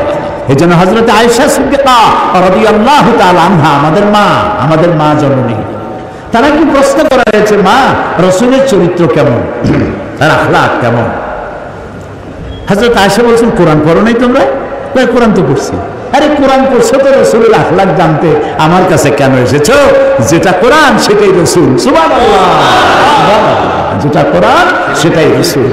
রাসূলের 23 বছরের জীবন আর 30 পারা কোরআনের ভিতরে কোনো পার্থক্য নাই। 23 বছরের নবুয়তের জীবন, 30 পারা কোরআন, সেম, মুদ্রার এপিঠ আর ওপিঠ। সুবহানাল্লাহ, সুবহানাল্লাহ। নবী করিম সাল্লাল্লাহু আলাইহি সাল্লাম এই কোরআনকে রেখে গেলেন আমাদের কাছে, আর বললেন, মান ক্বালা বিহি সাদাকা। এই কোরআন যে এই কোরআন দিয়ে যে কথা বলে সেই সত্য কথা বলে। সুবহানাল্লাহ। কোরআন দিয়ে যে কথা বলে সেই কি কথা বলে? কারণ হলো আল্লাহর নবী বলেছেন, আল্লাহ তাআলা নিজেই বলেছেন, ওয়ামান আসদাকু মিনাল্লাহি কিলা।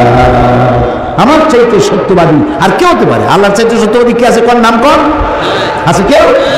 কোরআন দিয়ে যে রাসূল বলছেন, কোরআন দিয়ে যে কথা বলে সে সত্য কথা বলে। সুবহানাল্লাহ।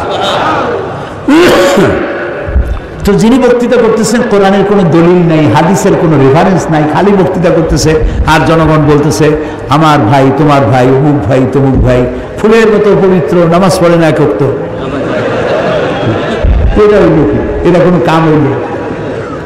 কাজে আপনাকে যিনি বক্তৃতা শোনাচ্ছেন তিনি কোরআন জানেন কিনা, হাদিস জানেন কিনা? ওনার তো নিজেরই চোখ নাই, আপনাকে রাস্তা দেখাবে কেন?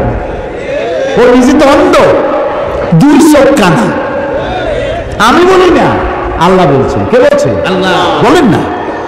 আল্লাহ রাব্বুল আলামিন বলেন, লা তা'মাল আবসার ওয়ালাকিন তা'মাল কুলুবুল্লাতী ফিস সুদূর। এদের বাইরের চোখ নষ্ট হয় নাই, এদের ভিতরের চোখগুলি বিনষ্ট হয়ে গেছে, অন্ধ হয়ে গেছে। বাইরের চোখ ঠিক আছে কিন্তু ভিতরের চোখ নাই। সেই জন্য বলে, there is no God, unseen is nothing। যা দেখি না তা কিছুই না। আল্লাহ নাই, নাউযুবিল্লাহি মিন যালিক। সেই জন্য কোরআন দিয়ে যারা কথা বলে তাদের কথা শোনো, সুবহানাল্লাহ। আল্লাহ তাআলা আল্লাহ রাসূল বলছেন, মান ক্বালা বিহি সাদাকা ওয়া মান আমিলা বিহি উজরা। আরে হচ্ছে এমন এক কিতাব যে ব্যক্তি পড়বে আর বুঝবে আর আমল করবে তাকে পুরস্কৃত করা হবে ফিদ দুনিয়া ওয়াল আখিরা। এখানেও পুরস্কার পাবা, আখিরাতেও পুরস্কার পাবা। কে বলছেন? রাসূল, আমাদের রাসূল। কে বলছেন? দুনিয়ায় কি পুরস্কার পাইবা? আল্লাহ তাআলা বলেছেন, ফামান তাবিআ হুদায়া ফালা খাউফুন আলাইহিম ওয়ালা হুম ইয়াহজানুন। এই কোরআনের হেদায়েত যারা মেনে চলবে তাদের কোনো ভয় নাই, তাদের কোনো চিন্তাও নাই। আমার আল্লাহ গ্যারান্টি দিয়েছেন, কোনো ভয় নাই। কিসের ভয় নাই? কোরআন যদি তোমরা মানো, শুনতেছেন আমার কথা? একটু কান খুলে শোনেন। এই কোরআন যদি মানো তোমাদের কোনো ভয় নেই। কিসের ভয় নেই? কোরআন যদি মেনে চলো তাহলে চুরি হবে না, ডাকাতি হবে না, জেনা হবে না, ব্যভিচার হবে না, ধর্ষণ হবে না, হত্যা হবে না, লুট হবে না, মারামারি হবে না, সাম্প্রদায়িক সম্প্রীতি বিনষ্ট হবে না। ভয় নাই। ওয়ালা হুম ইয়াহজানুন। তোমাদের কোনো চিন্তাও থাকবে না। মানুষেরা চিন্তা করে কিসে?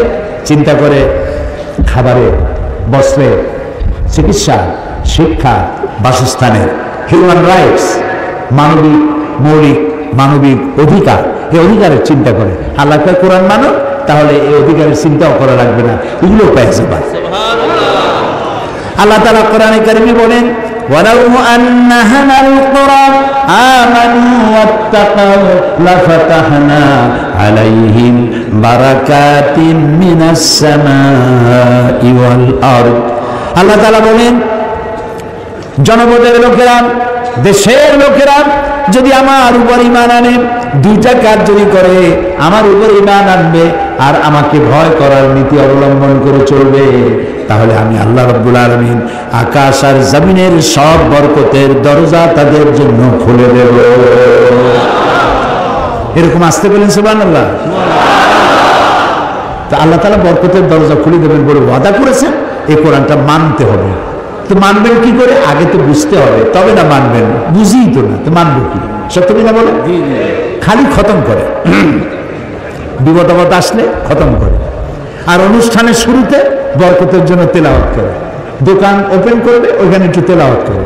তোমার একটু তেলাওয়াতের জন্য, আর ওই দোকান ওপেন করবা, জনসভা শুরু করবা, সেই জন্য একটু তেলাওয়াতের জন্য আল্লাহ কোরআন শরীফ নাযিল করছে। কাম নাই আর কিছু। তো আল্লাহ তাআলা দুনিয়া শান্তি দিবেন, আখিরাতেও শান্তি দিবেন।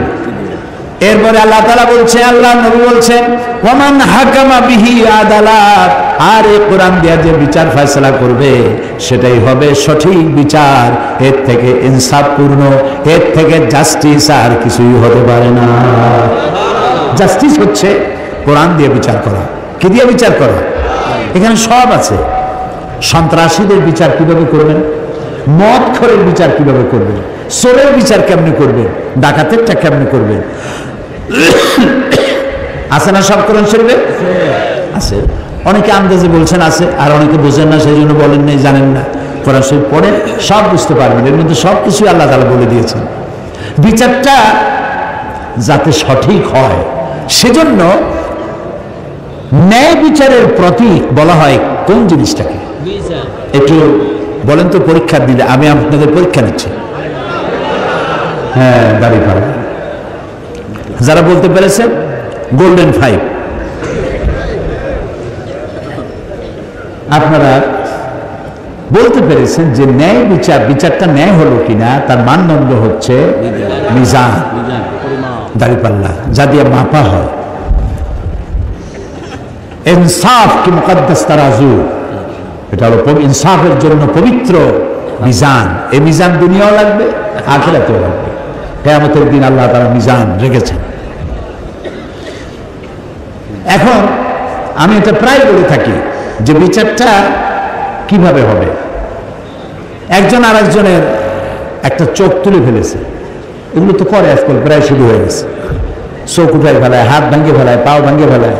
কয় যে আমাকে সাথে না থাকলে ঠ্যাং ভাঙ্গে হাতে ধরায় দেবে। তো ঠ্যাং ভাঙ্গে হাতে ধরায় দিল, হাঁটবে কেমন? কি অন্যায় কথা! তো একজন যদি আরেকজনের ঠ্যাং ভাঙে, আমাদের দেশে যে প্যানেল কোড আছে, যে বিচার আছে, এই বিচার পদ্ধতিতে প্রচলিত আইন অনুযায়ী 2 বছরের জেল হলো আর ধরেন 50,000 টাকা জরিমানা হলো। এখন এই বিচারটা সঠিক হলো কিনা সেটা বোঝার জন্য দাড়িপাল্লা নিয়ে আসেন। দাড়িপাল্লার এক পাশে রাখেন বাঙ্গা ঠ্যাং, আর এক পাশে রাখেন 2,000 টাকা আর 6 মাসের জেল। এবার দাড়ি ধরে টান দেন, সমান হবে? যদি জেলের মাত্রা আরো বাড়াই দেই, জরিমানার মাত্রা আরো বাড়াই, হবে না। কি হলে হবে? আর একখান ঠ্যাং। এই কোরআন শরীফে আল্লাহ তাআলা বলেছেন, হাতের বদলে হাত, পায়ের বদলে পা, চোখের বদলে চোখ, দাঁতের বদলে দাঁত, জানের বদলে জান। এখন একখান ঠ্যাং ভাঙছে, ভাঙ্গা ঠ্যাং এক পাল্লায় দেন, আর যে ভাঙছে ওর ঠ্যাং ভাঙে আর এক পাল্লায় দেন, দাড়ি ধরে টান দেন, সমান সমান হয়ে যাবে। ওমান হাকামা বিহি আদালা। সৌদি আরবে যায় দেখেন, রাজতন্ত্রের সাথে আমাদের বিরোধ আছে, ইসলামের বিরোধ। রাজতন্ত্র আমরা মানি না, ইসলামও মানি না, সেটা ভিন্ন কথা। কিন্তু সেখানে কোরআনের কিছু আইন চালু আছে। এই যে হারাম শরীফে গেছেন না আপনারা অনেকে, যারা যাইতে পারেন নাই, আল্লাহ যেন যাওয়ার তৌফিক দেন। অন্তত কাবা শরীফ, সুবহানাল্লাহ, এটা দেখার তৌফিক যেন আল্লাহ আমাদের সবাইকে দেন। এই কাবা শরীফে যখন আজান হয়, আমি দেখছি যে আল্লাহ মানুষের পরীক্ষায় ভালাইছে। এই কাবা শরীফের চতুর্দিকে এত সব দোকান, হায় হায় রে, কি সব দোকান! বাইতুল মুকাররমে নিউ মার্কেটে যতগুলি সোনার দোকান আছে, সব সোনা এক জায়গায় করলেও ওর একটা দোকানের সোনার সমান হবে না। ইলেকট্রনিক্স গুডস, নানান ধরনের কাপড়, নানান ধরনের আপনার বিভিন্ন রকমের শৌখিন দ্রব্যাদি, অভাব নাই। চতুর্দিকে দোকান খোলা, আজান হয়ে গেল, সব দোকান বন্ধ হয়ে গেছে। মুহূর্তের ভিতরে আজান হয়ে গেল, আপনি যদি 5 লক্ষ রিয়ালের খরিদ্দার হন, আপনার কাছে বিক্রি করা হবে না, আজান হয়ে গেছে, দোকান বন্ধ। তাদের এই ঈমান আছে, এই 5 লক্ষ নিলাম না, আমি আল্লাহর নামাজের জন্য হারাম শরীফে যাচ্ছি, 10 লক্ষ রিয়ালের খরিদ্দার আল্লাহ নামাজের পরে আবার দিয়ে দেবে। আল্লাহ দেন, দোকানগুলো বন্ধ হয়ে গেল। তারপরে নামাজের পর সব দোকানে আসলো। তা আমি যেটা দেখলাম যে এখানে আল্লাহ তাআলার কি মেহেরবানি, মানুষে আল্লাহর পরীক্ষা ফেলাইছে। একদিকে কাবা শরীফ কালো, কালো একটা ঘর, এই ঘরটার কোনো শৈল্পিক সৌন্দর্য নাই, কালো পাথর দিয়ে গড়া আর কালো গেলাপ দিয়ে ঢাকা। কিন্তু আমি জীবনে আল্লাহ আমাকে বহুবার নিয়েছেন, বহুবার নিয়েছেন। কাবা শরীফের দিকে যখন চোখ পড়ে, আমার কাছে মনে হয় যেন সারা পৃথিবীর সব সৌন্দর্য কাবার গায়ে লাগানো, এবং মোস্ট পাওয়ারফুল ম্যাগনেটিক জিনিস দিয়ে এটাকে তৈরি করা হয়েছে। দেখলেই মনে হয় আমাকে ডাকতেছে, আমার কাছে আয়, আমার কাছে আয়। সুবহানাল্লাহ। একদিকে একটা কালো ঘর, আর একদিকে সোনার দোকান, কম্বলের দোকান, জায়নামাজের দোকান, তসবির দোকান, আতরের দোকান। মানুষে আল্লাহ ইমানের পরীক্ষা ফেলাই দিচ্ছে। এই কালো ঘরটা দিয়ে তাকায় থাকো, না নামাজ পড়ে সালাম দিয়ে সব দোকানে চলে যাও, এটাও দেখতে চান আল্লাহ তাআলা। বহু লোক আছে যারা নামাজ পড়ে, এখানে অনবরত 120টা রহমত নাজিল হয়। কয়টা? 120টা রহমত অহরহ নাজিল হচ্ছে, কিয়ামত পর্যন্ত হতে থাকবে। যারা তাওয়াফ করতে থাকবে তারা পাবে 60টা, যারা নামাজ পড়বে তারা পাবে 40টা, আর যারা তাকায় থাকবে, শুধু ঘরের দিকে তাকায় থাকবে, তারা পাবে 20টা। সুবহানাল্লাহ, সুবহানাল্লাহ। এত মানুষ, লক্ষ লক্ষ মানুষ, নারী আর পুরুষ, কি সুন্দরী সুন্দর মানুষ, এত সুন্দর মানুষ আপনি কত জায়গায় দেখবেন। নানান রঙের মানুষ আসতেছে, পূর্ণিমার চাঁদকে হার বানাই দিতে পারে এরকম সুন্দরী নারীরা আসতেছে। রাত 3টা,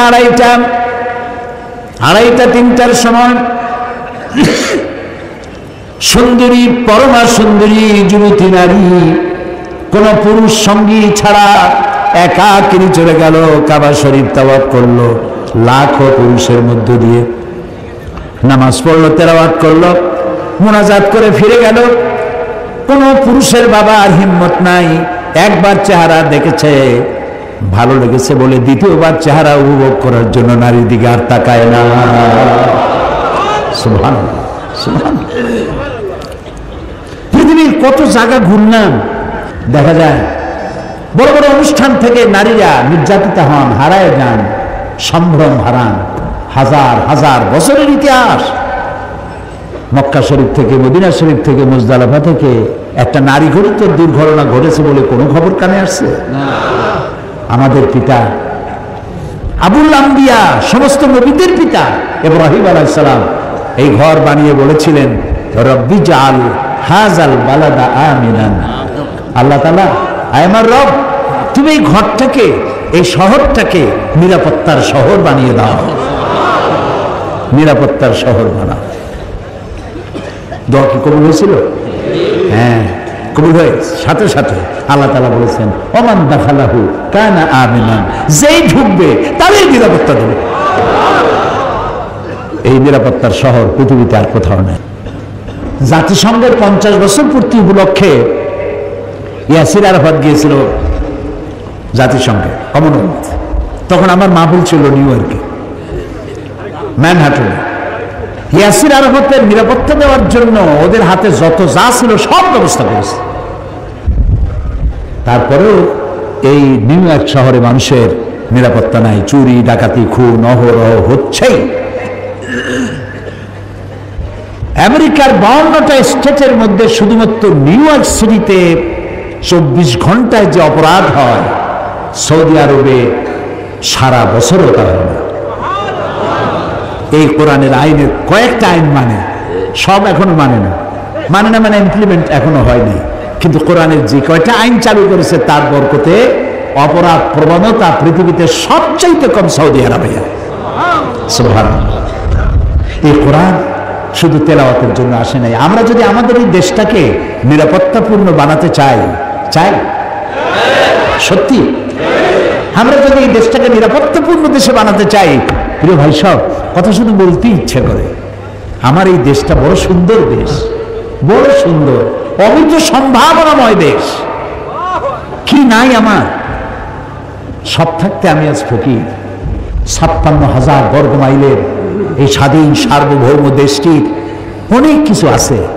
এর মাটি দারুণ উর্বর, বৃক্ষ সম্পদ দিয়ে ভরা, এর নদী নালা, হাওর বাওর, বিল খাল, মাছ দিয়ে ভরা। এই মাটির উপরে অসংখ্য গবাদি পশু, আর এই মাটির উপরে যে মানুষগুলি বিচরণ করে, এই মানুষগুলি বড়ই পরিশ্রমী, মানুষগুলি ধর্মপ্রাণ, সহজ সরল মানুষ, কিছু চায় না। প্রত্যেক দিন মেয়ে লোকেরা চায় না বেনারসি শাড়ি পরাইতে হবে, জামদানি শাড়ি পরাইতে হবে। পুরুষগুলি চায় না যে আমাদেরকে বাসমতি চাউল দিয়ে বিরিয়ানি খাওয়ানো লাগবে। সামান্য রিকোয়ারমেন্ট, একটু শান্তিতে থাকতে চাই, যে ঠ্যাং ভাঙ্গে হাতে ধরায় দিতে চাই, এটা যেন না চায়। বাড়িতে থাকতে পারি, দরজাটা অন্তত দিয়ে চুরি মারা থেকে বাঁচতে চাই, এটুক চায়। মানুষগুলি ভালো, ধর্মপ্রাণ। আমার দেশের সবাই ধর্মপ্রাণ, হিন্দুরাও ধর্মপ্রাণ। আপনি দেখেন গ্রামে গঞ্জে যান, আমি যে এলাকা, আমার এলাকায় 3টা ইউনিয়ন আছে, 3টা ইউনিয়নের মধ্যে কেউ পানি খায় না। পানি না খেলে কি খায়? জল খায়। এত হিন্দু। আমি সেই সব এলাকায় গেলে মহিলারা আসেন, পুরুষেরা আসেন, মহিলারা মাথায় ঘোমটা পরা, ধর্মপ্রাণ। তারা পূজা করে, সিঁদুর কপালে সিঁদুর লাগায়, হাতে শাখা পরে, স্বামীর সেবা করে।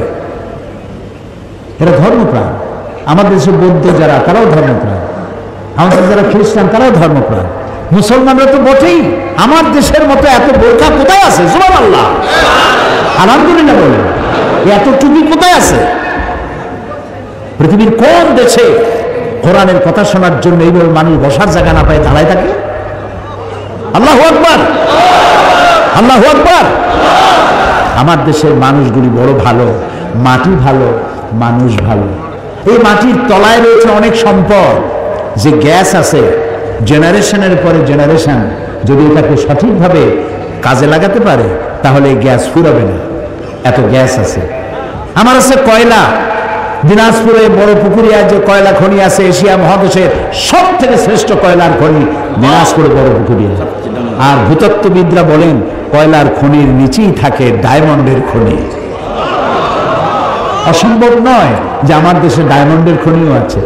আমাদের সামুদ্রিক যে বিশাল এরিয়া, সেই এরিয়ার মধ্যে রয়েছে পেট্রোল। আমার ইমান মজবুত নাই বলে আমাদের প্রতিবেশীদের নজর পড়েছে সেদিকে, তারা খুঁজে নিতে চায়, আমার সমুদ্রের মাছ নিতে চায়, আমার পেট্রোল নিতে চায়। গরিব বিধবা নারীর তার যেমন কোনো উপদেশের অভাব থাকে না, চতুর্দিক দিয়ে খালি উপদেশ দিতেই থাকে, এ দেশটাও যেন ওইরকম কেউ কেউ মনে করে। আমার দেশে, আমার এই সুন্দর দেশটাকে আমার কোনো অভাব নাই। 15 কোটি সর্বোচ্চ সম্পদ হচ্ছে মানব সম্পদ। 15 কোটি মানুষের 30 কোটি কর্মীর হাত। যদি দেশপ্রেম ভালোবাসা দেশের প্রতি থাকে, কমিটেড যদি হয়, আর যদি কোরআন বুঝে আর কোরআন অনুযায়ী যদি জীবন চালায়, এর থেকে সুন্দর দেশ আর হবে না। প্রিয় ভাই সব, দাঁড়ানো ভাইয়ের একটু বসেন। এতক্ষণ কিন্তু বলিনি, এখন আমি মোনাজাত করবো, সেই জন্য দাঁড়ানো ভাইদেরকে একটু বসতে বলছি। কাইন্ডলি মেহরবানি করে এই যে দাঁড়ানো ভাইরা একটু বসেন।